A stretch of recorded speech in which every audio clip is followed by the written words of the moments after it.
Assalamualaikum warahmatullahi wabarakatuh. Berjumpa kembali sahabat, sehat walafiat tentunya, dan mudah-mudahan selalu dalam lindungan Allah Subhanahu wa Ta'ala. Ya, bersama konsep kehidupan channel. Di sini ada informasi yang sangat penting, ya. Juga menarik, ya, yaitu tentang Soalnya contohnya Kang Deddy, Gubernur Jawa Barat ya. Kita lihat teman-teman, mereka tuduh Kang Deddy di mimbar-mimbar, mereka teriak, Deddy itu adalah pelaku kesyirikan. Si Deddy itu bikin patung di Purwokerto ya, Purwakarta. Mereka menuduh, saya tidak pernah melihat Pak Deddy membuat patung terus suruh masyarakat sembah itu patung. Saya nggak pernah lihat itu. Cuma yang jadi masalah, Ba'alam bikin kuburan nenek moyangnya untuk didatangkan Muhyiddin untuk saya. Tuduh Pak Deddy memang bikin syirik, mereka sendiri bikin syirik, gitu loh. Bukan hanya sampai di situ, orang Indonesia pun didatangkan dari Indonesia untuk sembah mereka punya leluhur yang ada di Tarim. Kamu menyuruh Pak Deddy bikin syirik? Pak Deddy hanya membikin saja di kota itu untuk sebagai simbol. Kalau mereka bikin untuk suruh sembah, gitu loh. Kalau Pak Deddy bikin itu patung terus disuruh masyarakat Purwakarta untuk sembah, itu baru salah, gitu loh. Itu yang nggak masuk akal dari saya.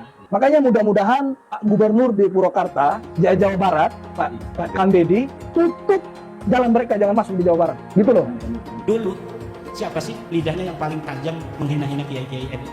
Mereka. Ya banyak. Rizik Syihab menghina Kiai Abdurrahman Wahid radhiyallahu anhu. Buta mata, buta hati. Setiap apa saja keputusan PBNU selalu dikomentari, selalu di framing negatif untuk menjauhkan Islam dari PBNU. Kiai Isamuddin ini salah satu korban yang dianggap mereka sudah murtad. Kiai Said Agil Siraj beberapa tempat mau ceramah ditolak oleh mereka. Gus Nurdin lagi ceramah diturunin masa lalu itu oleh mereka. Bahkan ada Habib di Bogor itu berpesan pada jamaahnya, jangan masukkan anak-anak, ibu-ibu dan bapak-bapak ke Ansor Bansen. Jangan, Islam Nusantara terus. Nusantara itu mereka dulu, sekarang mau nggak diundang aja. Kemarin datang ke PBNU itu, kemarin LDNU bikin acara ngundang Roma Irama. Habib itu ada yang datang sengaja nggak diundang juga. Untuk apa? Supaya nempel bernaung di gedung PBNU. Framing kebetulan ada Muhyiddin di PBNU ya. Maka satu Habib bodoh, ya kan, lebih mulia daripada jutaan ekor babi. Nah itu cocok. Tapi kalau ulama, kiai yang alim, yang allama, dengan Habib yang mabuk, dengan Habib yang zina, dengan Habib yang maksiat, tidak bisa dibandingkan. Sama dengan kau bandingkan itu air comberan dilokalisasi dengan sumur Zam-Zam. Itu tidak layak dibandingkan, tidak layak. Apalagi disetarakan. Karena ulama itu tidak bercerita tentang nasab, tidak bercerita tentang ras, tapi bercerita tentang ilmu, tentang adab, tentang keistiqomahan, tentang apakah dia melaksanakan apa yang dia tahu, apa yang dia pelajari, gitu. Tentang kejujuran. Kalaupun Habib misalnya bangsat, apa yang mau dipelajari dari mereka? Oh itu bukan untuk dipelajari, harus dimuliakan aja. Untuk apa kita memuliakan sesuatu yang tidak mulia? Satu lagu Roma Irama sebujur bangkai lebih utama dari ceramah para habaib 70 habaib. Satu lagu sebujur bangkai Roma Irama lebih mulia dan lebih manfaat bagi umat Islam daripada ceramah 70 habaib. Pak Quraisy aja disebut sesat, setingkat Pak Mahfud MD saja disebut sesat. Kemudian setingkat dulu Cak Nur, pemikir besar Hasanah Islam Indonesia, itu juga disebut kafir kan, gitu loh. Saya Gus Dur sama kan, sesat. Ya kebetulan saya ini adalah para pengagum mereka gitu loh. Pengagum Cak Nur, pengagum Gus Dur, pengagum Cak Nun, Gus Mus gitu loh. Satu oknum Habib saja, di mana itu notabene mantan suami saya, sudah memakan korban hampir 2 lusin perempuan. Dan itu masih banyak lagi DM-DM lain, oknum Habib yang lain gitu. Jadi menurut saya ini fenomena yang luar biasa ya. Kayaknya kalau saya diem, saya akan ditanya Allah di akhirat nanti. Kamu sudah dikasih Allah bukti, kamu sudah dikasih Allah jalan, petunjuk, kenapa kamu diem? Saya yakin saya di akhirat akan ditanya sama Allah. Oleh karena itu kenapa saya memberanikan diri untuk membuka ini di publik. Dan kalau menurut saya laki-laki seperti ini jauh lebih berbahaya daripada preman. Ada loh yang ngatain Gus Dur bukan kiai juga ada. Banyak. Bahkan ada loh yang ngatain Gus Dur itu buta mata, buta hatinya. Siapa? Rizik Syihab yang sampai sekarang belum minta maaf. Itulah diantaranya saya mangkelnya dengan Habib karena itu. Kalaulah memang perkataan pernyataan Habib Rizik terkait Allah yarham Kiai Haji Abdurrahman Wahid dengan kalimat Gusdur buta mata, Gusdur buta hati, itu kekeliruan, kesalahan, atau sabkulis. Kan panjenengan masih hidup, Bibip Rizik. Apa sih gengsi sampai mau minta maaf lah? Intinya itu Pak Baib itu kepingin di atas Kiai ya. Oh gini, Tapi Gus Dur nggak mau. baik Kiai, kalau memang itu betul keinginan Habib di atas kita, saya sarankan para Habib hidupnya di awang-awang. Awang-awang. Iya, jangan bikin bangunan di bumi Indonesia, di awang-awang aja. Yang dinilai Allah bukan kamu itu jalur keturunan siapa, dan jangan pernah membangga-banggakan. Lu yang hebat lah mbahmu, lah dirimu. Apa artinya kakek kita, buyut kita, canggah kita hebat, tapi kalau kita preketek, ya mending mbah-mbah buyut-buyut kita itu rapate apik, tapi kita bisa menjadi orang yang hebat, itu jauh lebih keren. Lagian kita terlahir dari jalur nasab siapa kita nggak bisa milih kok, betul? Makanya nasab nggak dinilai sama Allah. Mau keturunan siapa? Keturunanin Nabi nek Kanan anaknya Nabi Nuh neraka. Panjenengan juga tidak akan mendapati satu ayat pun dalam Al-Quran yang memuji Rasulullah dari segi nasabnya, garis keturunannya, nggak ada. Maka itu saya minta dengan tulus, dengan tulus. sangat hormat kepada yang kami hormati Bapak Presiden Haji Prabowo Subianto. Tolong Pak, bersihkan pemerintahan Bapak. Nggak salah minta logik, mintalah sama Umar Mahdhar. Ya Umar Mahdhar, hancurnya. Untuk memproses semua pelanggar hukum pada... Nggak perlu kau lah logik. Sebelum kau koar-koar, Presiden sudah tahu tugas-tugasnya apa yang mau dilakukan. Kau sebagai apa? Nimbrung-nimbrung. 10 dekade terakhir ini setuju Nyari makan saudara. Begini amat bapak-bapak ini nyari makan saudara, ya, biar bisa memenuhi kebutuhan rumah tangga saudara. Harus bentak-bentak ngomongnya saudara. Produknya produk menjilat ini. Bahar roasting Prabowo biar kesannya mereka nggak takut gitu. Rizik jilat. Urusannya jilat pantat Pak Prabowo dia. Kalau si Bahar jurusannya serang. Nah gitu, nyari aman saudara. Orang-orang mereka sudah ada di dalam, yang berbaur dengan Pak Prabowo. Mereka kan penjilat, terkenal sebagai penjilat si Bani Rungkat ini. Kalau nggak sanggup mereka lawan, mereka jilat. Karena mereka tahu Pak Prabowo basicnya adalah militer, seorang jenderal berpengaruh, ya kan? Jadi ketika saya mengatakan begini, si Bahar muncul kemarin, sok-sokan, sok jago gitu. Tapi nggak bisa vulgar. Ada remnya. Nggak berani lagi remblong seperti dulu. Coba lihat, kalau dulu, udah, kalau Prabowo menang, kita akan pimpin perang. Mana ada? Si cebol Rizik mau pimpin perang. Jadi gimana ini? Katanya Pak Prabowo nggak sah, karena pemilunya curang. Kemudian katanya Pak Prabowo pelanggar hukum. Kalau Pak Prabowo pengkhianat, kalian pejuangnya. Tai, jawab. Prakibin, Rizik, Bahar. Terus yang jadi pahlawannya kalian. Pernah perang di mana? Perang Ambon itu kan cuma cerita. Orang yang berperang, dia yang heboh. Dia ngutip sumbangan. Ngutip sumbangan. Dapat full sorban. Yang dikirim cuman dikit aja. Yang lainnya bangun rumah untuk anak. Tentunya sering begitu cara mereka nyari makan.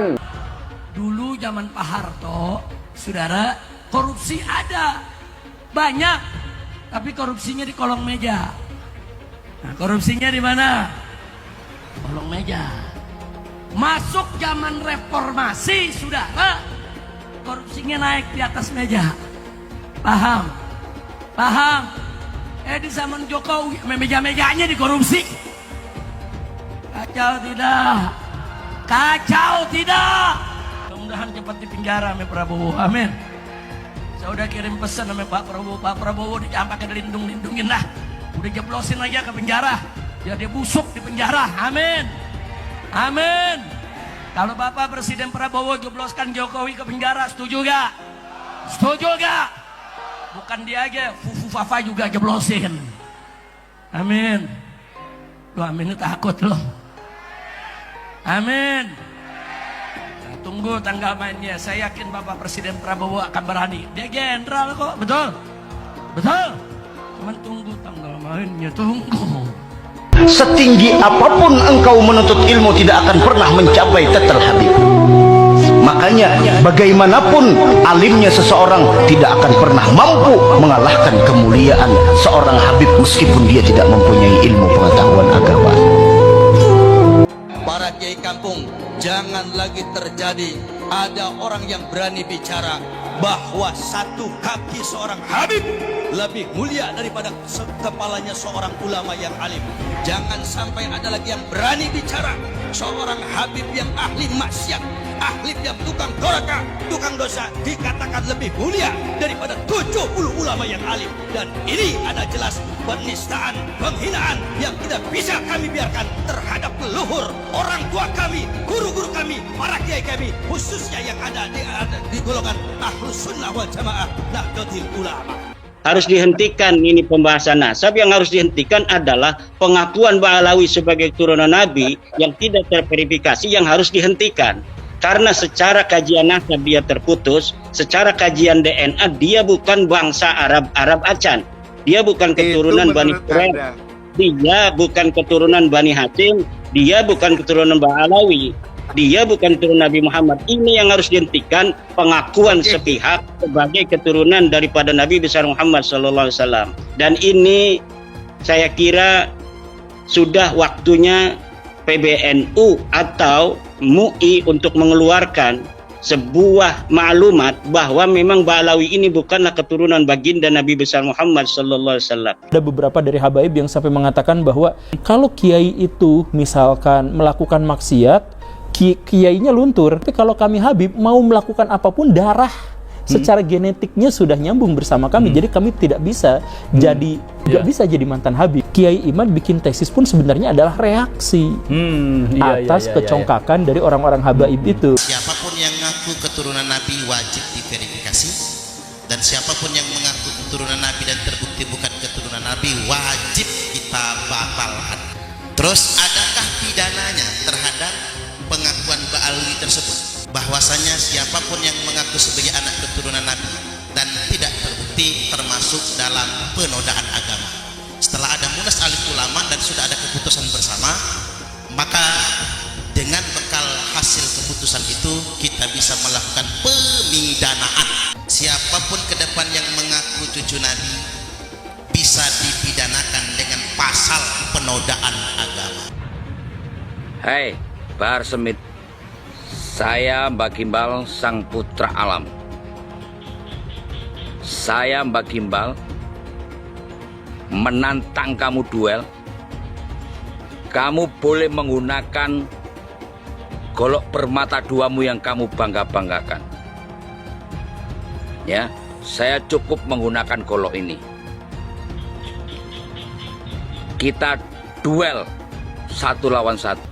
Kita bangsa Indonesia tidak boleh diam melihat fenomena ini. Kenapa? Ada indikasi mereka mau menjajah Indonesia. Indikasinya jelas sekali. Ada yang bagian memalsukan kuburan. Di mana-mana dibikin kuburan-kuburan palsu. Alhamdulillah, menurut keterangan beliau juga sudah banyak yang dibongkar. Yang kedua, berita-berita khurafat, dongeng-dongeng khurafat. Untuk apa? Ini yang namanya Ba'alawi leluhurnya luar biasa, bisa hijrah Mi'raj 70 kali, bisa memadamkan api neraka yang nggak pakai akal. Itu sesuatu yang luar biasa dan dahsyat. Mereka pun menjadi takluk, tunduk, siap diperintah apapun. Tujuannya itu. Dan yang lainnya, ada yang membuat provokasi-provokasi. Saya bersama rakyat, kita dengan rakyat. Jangan coba-coba ganggu rakyat. Seakan-akan berpihak kepada rakyat. Dia mau ngadu domba kita pribumi. Sementara mereka akan memetik hasilnya. Saya sebagai putra Indonesia, was-was, ngeri, dan waspada. Ini ternyata doktrin-doktrin ini tidak sembarangan. Klaim-klaim mereka sebagai keturunan Nabi ternyata ada tujuan-tujuan. untuk menguasai Indonesia. Perlu ana luruskan. Dan Robito juga harus tahu. Robito berpegang teguh kepada Thariqah Ba'alawi. Silahkan buka kitab Manhajus Sawi. Itu Manhajus Sawi, kitab Thariqah Ba'alawi. Di situ kan Syabil Hasan As-Sindi ketika beliau ditanya, Arifun jahilun afdal min sab'ina alim, atau satu syarif yang bodoh itu lebih utama daripada 70 orang yang alim. Itu yang berkata Syabil Hasan As-Sindi. Tuh. Jadi harus tahu, jangan ente pikir itu omongan anak, bukan. Syabil Hasan As-Sindi, silakan buka kitab. Lama menolak Habib, nanti lama-lama menolak Islam. UAS ketika percaya bahwa Habib itu cucu Nabi, minimal dia punya dalilnya. Dalilnya mana UAS? Bahwa Habib itu cucu Nabi. Saya menantang UAS untuk memberikan dalil. Hai Imaduddin Usman, ini dalil Habib cucu Nabi. Ini sahih. Selama ini tidak ada. UAS jadi mukibin silahkan saja. Tapi jangan bodohi jamaahnya. Kenapa Ustaz Abdul Somad tidak mengikuti Al-Quran? Al-Quran melarang kita untuk mengikuti sesuatu tanpa dalil. Tapi Ustaz Abdul Somad kemudian jamaahnya diminta oleh dia agar mengikuti bahwa Habib itu adalah cucu Nabi tanpa ada dalil. Yang jelas adalah apa yang dikatakan oleh UAS, bahwa tidak percaya kepada nasab habaib itu sama dengan tidak percaya pada Islam, itu tidak ilmiah, tidak berdasarkan ilmu pengetahuan, dan membawa jamaahnya kepada taklid buta yang dilarang oleh agama Islam. Pak Habib Bahar yang sangat kontroversial itu kakinya diciumin oleh santri-santri yang ngantri jalan bebek. Sakit hati ketika melihat ada orang keturunan Yaman kemudian disujudi, diciumi kakinya oleh orang-orang pribumi pesek. Bayangkan kemudian ada ulama-ulama Nusantara yang harus cium tangan, cium kaki terhadap Habib-Habib yang berjejer duduk di sofa dengan begitu megahnya. Mereka marah, mereka sakit hati. Karena apa? Karena ada orang sujud di depan orang lain atas nama keturunan Nabi. Ada Habib yang mengatakan, bangsa ini bisa menjadi bangsa yang kuat, yang teguh, tidak kena bencana dan sebagainya karena mencintai para habaib. Para habaib, kan beliau Habib, Pak Novel Al-Idrus. Kemudian dikatakan, siapa yang berani mengkritik, mengkoreksi Habib, maka dia seperti iblis. Orang yang mengklaim sebagai keturunan Nabi tiba-tiba mengatakan kalau ada orang yang mengkoreksi habaib, maka mereka itu adalah iblis atau serupa dengan iblis. Pak Novel Al-Idrus, sorbannya kiai-kiai itu derajatnya ada di bawah kaki dari Habib. Bahkan ketika Habib itu penzina, tukang narkoba, tukang mabok, Habib terbodoh itu 70 kali lipat lebih mulia daripada kiai-kiai. Satu orang Habib yang bodoh lebih mulia daripada 70 kiai orang Jawa. Tuhan ngomong nggak benar itu. Habib walaupun zina, walaupun minum arak, pasti masuk surga. Walhasil mereka ini menganggap diri mereka super. Kiai-kiai Jawa ini yang bukan Habib di bawah mereka. Ini orang yang mengaku keturunannya ini mulutnya kotor banget. Karena ngakunya keturunannya Nabi Muhammad. Yang mengaku keturunannya mulutnya kotor, caci maki sana sini. Habib bodoh itu masih lebih utama daripada orang yang berilmu. Telapak kaki Habib yang maksiat, yang nakal, yang kotor dibandingkan kepala kiai yang pakai sorban masih lebih mulia telapak kaki Habib yang maksiat tersebut. Satu kaki Habib itu lebih tinggi, lebih mulia dari 70 kepala kiai. Kan gitu, itu kan penghinaan betul. Kalau orang tidak terhina dengan ini, saya kira tidak, rasa kebangsaannya rendah. Karena itu dinyatakan, harusnya ditegur lah. Habib itu meskipun mabuk, berzina, itu jangan dimarahi. Karena kalau Habib itu pasti masuk surga. Nah, yang berarti itu membodohi bangsa Indonesia. Jangan membuat kasta-kasta di dalam keberagaman, yang satu lebih mulia, yang satu berhak masuk surga, yang satu masuk neraka, itu tidak boleh. Saya ini tidak tahu ya sejak kapan munculnya Habib ini sebagai kelas sosial yang tinggi gitu ya, melakukan diskriminasi, dan orang yang didiskriminasi tidak terima itu bisa mengadukan ke pengadilan. Bisa. Itu pelanggaran, itu tindakan melanggar hukum.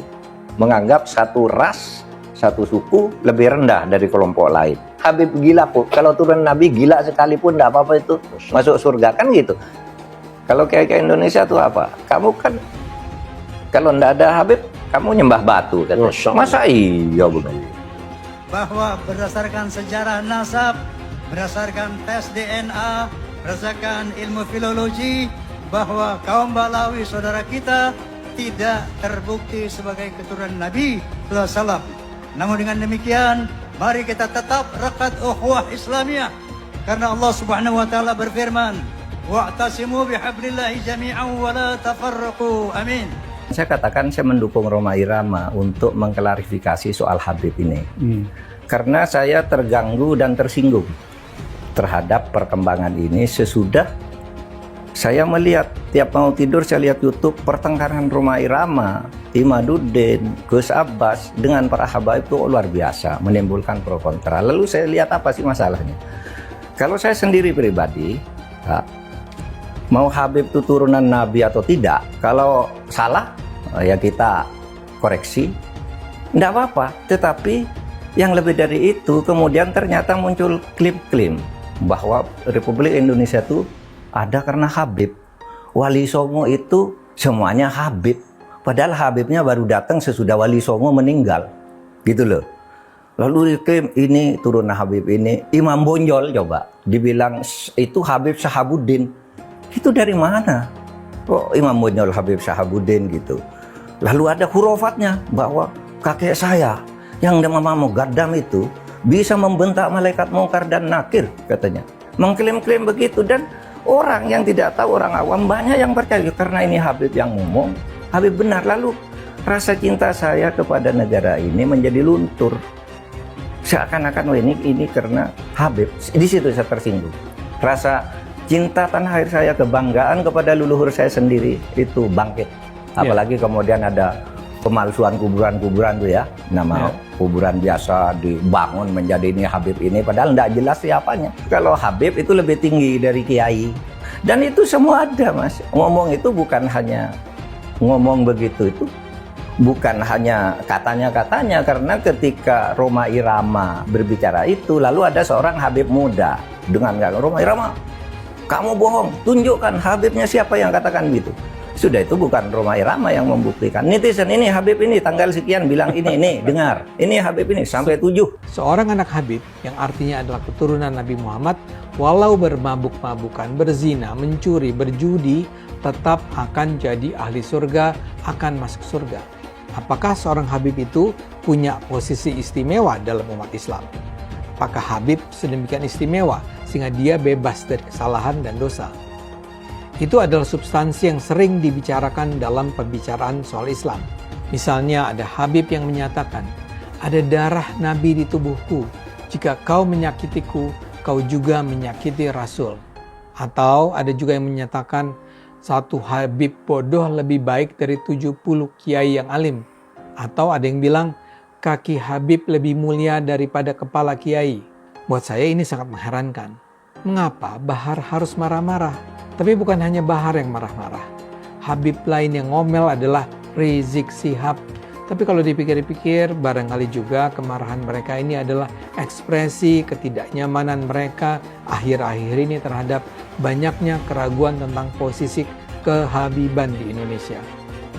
Beberapa tahun terakhir ini memang meluas pertanyaan-pertanyaan yang diajukan tentang apakah Habib itu memang sebuah posisi yang layak dihormati.